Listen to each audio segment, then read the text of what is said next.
एक शांत झील के किनारे एक चालाक बगुला रहता था। वो बूढ़ा हो चुका था और अब पहले की तरह मछलियां पकड़कर खा नहीं पाता था। उसके पेट की भूख दिन प्रतिदिन बढ़ती जा रही थी, लेकिन ताकत खत्म होने लगी थी। ऐसे में उसने सोच विचार कर एक योजना बनाई।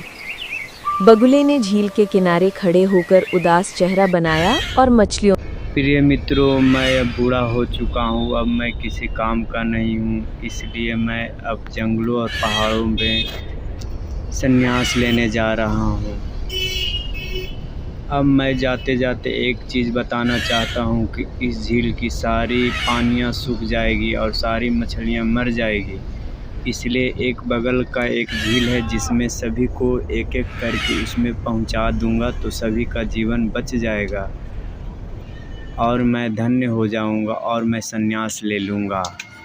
ठीक है। मछलियां पहले तो डर गईं, लेकिन जब उन्होंने देखा कि बगुला अब किसी पर हमला नहीं कर रहा, तो वो उस पर विश्वास करने लगी। एक एक करके मछलियां बगुले की चोंच में बैठतीं और वो उड़कर पास के जंगल में जाकर उन्हें खा जाता। फिर वापस आकर कहता, तुम्हारी साथी सुरक्षित पहुंच गई है। इस तरह वो रोजाना कई मछलियां खा जाता। धीरे धीरे झील खाली होने लगी, मगर झील में रहने वाला एक चालाक केकड़ा सब देख रहा था। उसने सोचा कि क्यों ना मैं भी बगुले के साथ जाऊं और नई झील देखूं। जब बगुला केकड़े को लेकर उड़ने लगा, तो केकड़े ने ध्यान दिया कि रास्ते में मछलियों की हड्डियां बिखरी पड़ी हैं। उसे तुरंत चालाकी का अंदाजा हो गया।